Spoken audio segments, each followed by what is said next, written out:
रंगा भालू अपनी सुस्ती की वजह से जंगल भर में नालायक और नकमा मशहूर था। जंगल का कानून था कि कोई जानवर किसी दूसरे जानवर का खाना नहीं चुराएगा बल्कि खुद मेहनत करेगा। लेकिन अब भला रंगा को ये बात कौन समझाता। उसे जिसने भी समझाया वो समझा समझा कर थक गया। वो कभी किसी की मछलियां चुरा लेता और कभी शहद की मक्खियों को भगा कर उनका शहद हड़प कर जाता। अपनी उन्हीं हरकतों की वजह से वो कई बार पट भी चुका था, लेकिन रंगा को बाज आना था, ना आया।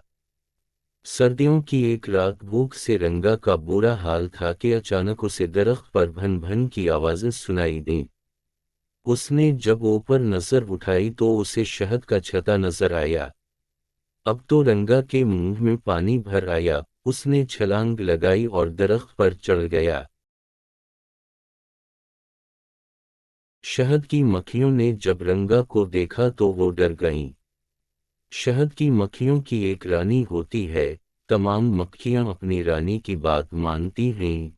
रानी ने भालू से कहा कि वो सारा शहद ना ले जाए बल्कि जितनी इसकी भूख है सिर्फ इतना शहद ले ले।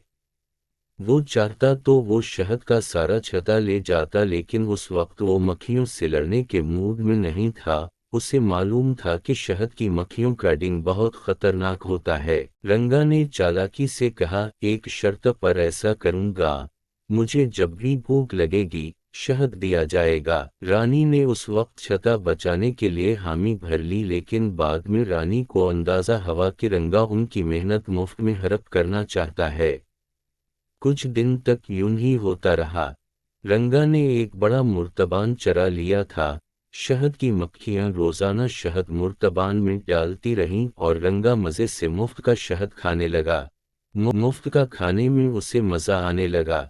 जब कभी शहद कम मिलता या देर से मिलता, रंगा भालू जोर जोर से चीखें मार कर दरख्त को हिलाकर रानी को डराता। रानी ने भालू की इस बदमाशी से तंग आकर एक दिन तमाम मक्खियों को जुमा किया और कहा, रंगा की बदमाशी रोज बरोज बढ़ रही है। वो हमसे जबरदस्ती हमारा खाना ले जाता है और खुद सारा दिन काहिलों की तरह पड़ा रहता है। जो जानवर ऐसा करता है वो जंगल वालों के लिए बदनमा दाग है। हमें इसे सबक सिखाना चाहिए। मक्खियों ने भन भन की आवाजें निकाल कर रानी का साथ देने का ऐलान किया। फैसला हुआ कि दोपहर में रंगा पर एक साथ हमला किया जाएगा। रानी ने इस मौका पर दीगर जानवरों से राब्ता करके मदद की दरख्वास्त की। बंदर भी रंगा से बहुत तंग थे क्योंकि वो उनके केले खा जाता था। बंदरों ने भी रानी का साथ देने का ऐलान कर दिया।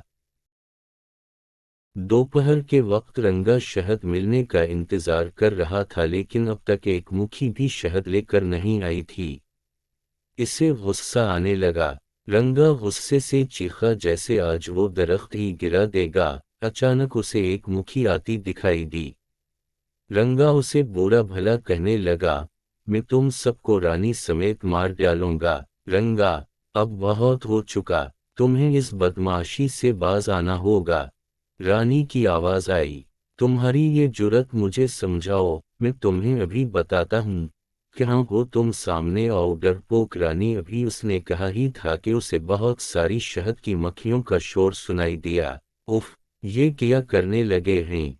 रंग कहते हुए पीछे हटने लगा तो इसका पैर फिसला और वो दरख्त से नीचे गिर गया। शहद की मक्खियों ने इस पर हमला कर दिया था। उफ, आई, मैं मर गया, आइंदा नहीं करूंगा। उफ, बचाओ कोई मुझे। रंगा भालू चीखते हुए बोला। लेकिन अब कोई बचाने वाला नहीं था। दूसरी तरफ बंदरों ने भी नारियल तोड़ तोड़ कर मारना शुरू कर दिए थे। दो नारियल ही भालू को लगे, जिससे उसका सर फट गया और वो दर्द से कराहते हुए भाग गया। ऐसा भागा कि फिर कभी किसी को नजर ही नहीं आया।